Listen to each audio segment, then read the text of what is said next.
Guys, welcome back and I hope you guys are doing great. So today's video is, from the title you might be thinking, why are you reviewing a product that is already very famous in the market for being so good and there are 100 other reviews available? Well, first of all, I need to create content, and second of all, for products like complexion products or just swatches in general of different things, it's always helpful. The more videos you watch, the better idea you get. So yeah, that is why you have this video, and the title might have you wonder, do I not like this, do I like this? I'll just break it down in a better manner in the review itself. So yeah, let's get started with the review properly. Okay, so the product that we are going to be talking about today is the Maybelline Instant Age Rewind Eraser Multi-Use Concealer. This is available online and offline. I'm pretty sure this needs no introduction. When Maybelline started to become a more mainstream brand, people were begging for them to launch this concealer in India, and they did launch this. I think they launched it 2 years ago. It retails for 620 rupees for 6 ml of product. So I checked with other concealers to see how much they contained.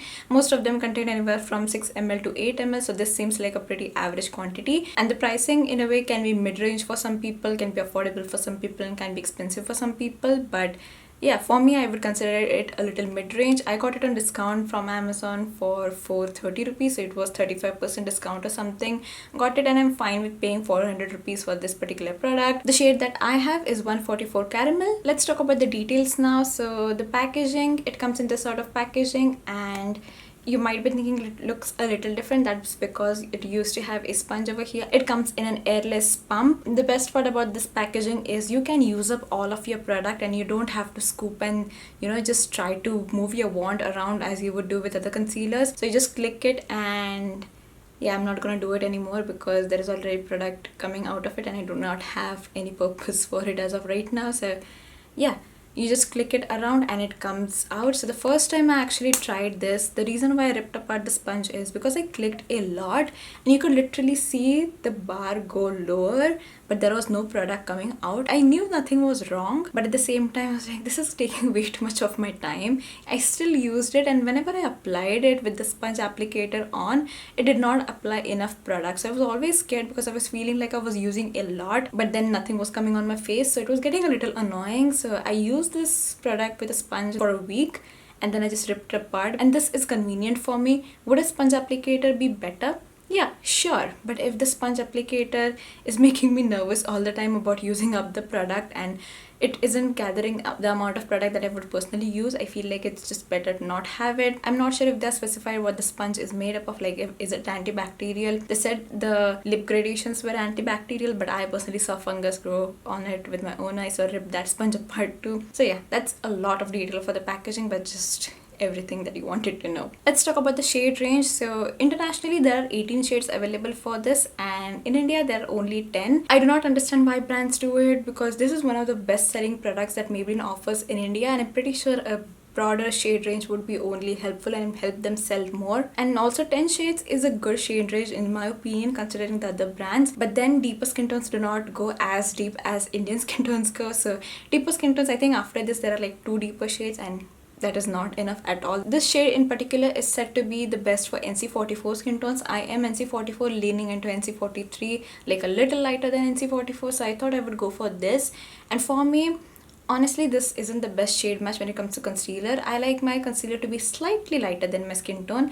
This is almost the same thing as my skin tone. It is lighter, but I prefer something even a shade lighter. Sometimes this even becomes darker if I'm just not going out, and that's pretty annoying because if you go a shade lighter with this one, I'm pretty sure that shade is a little too light for me personally, so there is no in between. I have to buy either 2 shades or buy the neutralizer thing. Let's move on to the formula. The formula, application, blendability, everything was pretty smooth. The formula is something that will suit a lot of different skin types, so even if you're dry, oily, combination, normal, I feel like you'll be able to work with this really well. Talking about the coverage, here is where I have slight issues. The coverage is nice. It is a coverage that a concealer offers, but I have the Superstay foundation, and I find that both of these cover very similarly. So that is a foundation. You get that one for 750 rupees, but you get 30 ml of product, whereas with this you pay 620 for 6 ml of product. There is a big gap. But if both of these products are giving me the same amount of coverage, do I need to go for this one? I feel like people on the internet have hyped this so much that I feel obligated to like this, but then my rational part of the brain starts thinking that, do I really like this? Because at first I thought it was just the issue of color, because this was so similar to my color I wasn't able able to figure out if I like it that much or not. But now that I think about it, I just feel like this isn't something that special. The formulas on both of these are really different, but I feel like because I know how to work with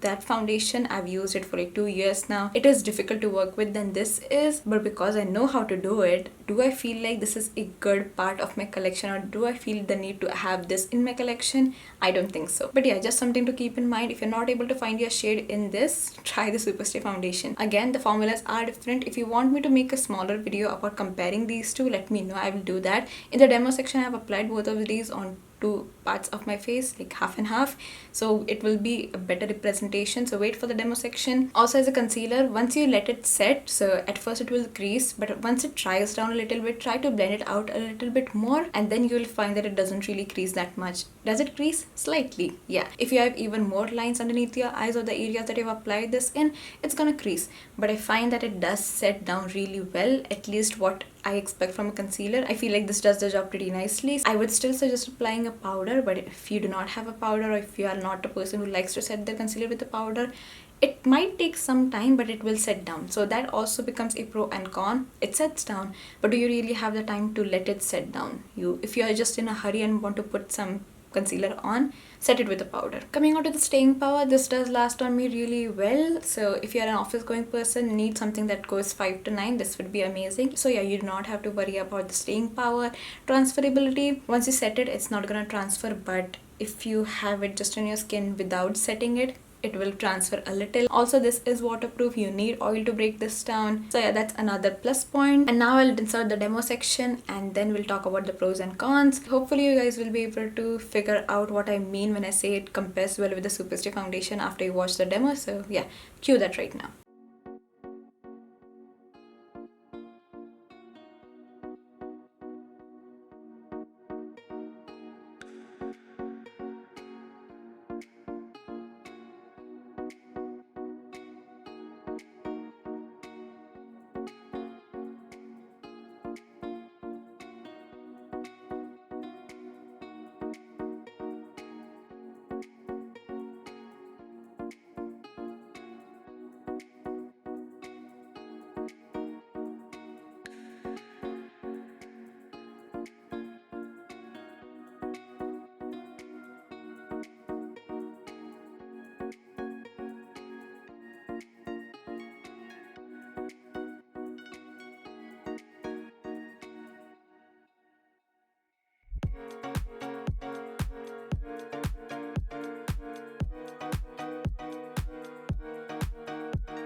And now let's move on to the pros and cons. Pro number 1 would be it's available very widely online, offline. I feel like this is one of those products and brands that is very vastly available to each and every person. Second is the packaging. So the packaging is an airless pump, probably one of the best packagings in existence, because you are able to use all the product that you have paid for. Nothing goes to waste. Third is fairly good shade range. Now I will mention this in the cons as well, but for a shade range of concealer, 10 shades is still better than a lot of brands that are available in India. So yeah, I still wish they would expand. For now, 10 is still a better amount. Fourth is the staying power is really good. It wears really well throughout the day, and I do not have any issue with the staying power. The fifth one would be that it's also waterproof. The sixth one would be it doesn't really crease once it sets. Even though I'm a person who does set her foundation or concealer, whatever I have applied underneath my eyes, it's still nice, because in case anyone wants to have that dewy finish underneath their eye as well, you have a choice. And the seventh one would be something that I've mentioned 5 times already. Will suit a lot of different skin types. Those are a lot of pros. Let's move on to the cons now. Con number 1, the packaging is annoying. So the lower part of the packaging, which is the airless pump, amazing.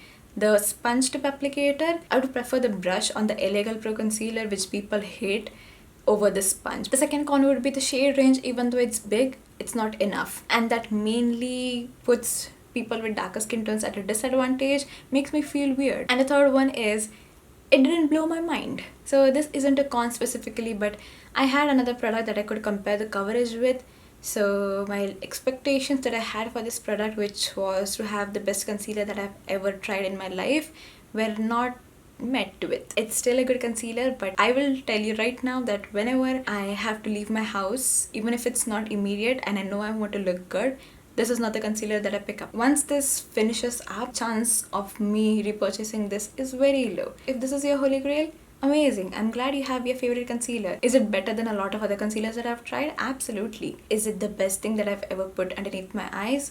No. So yeah, those are all the pros and cons. I hope you guys find this a little helpful, and also this is made in China. I think that is all I have to cover. I know a concealer video shouldn't be this long. I originally wanted to make this video along with the Fit Me powder, so review both of these together, but when I started writing about this in my Google document, I figured that I should only work on one product at a time. So the Fit Me powder review will be coming up. It will not be a main video because I don't think I need to talk about it as much as I did about this particular one. So wait for a week or two. It will be up. Sorry if you found the video annoying, but if there is anyone who found this helpful, then yeah, let me know in the comment section down below. Please like, comment and subscribe. Let me know your favorite concealer as well, because I'm on a hunt to find a good concealer that covers really well.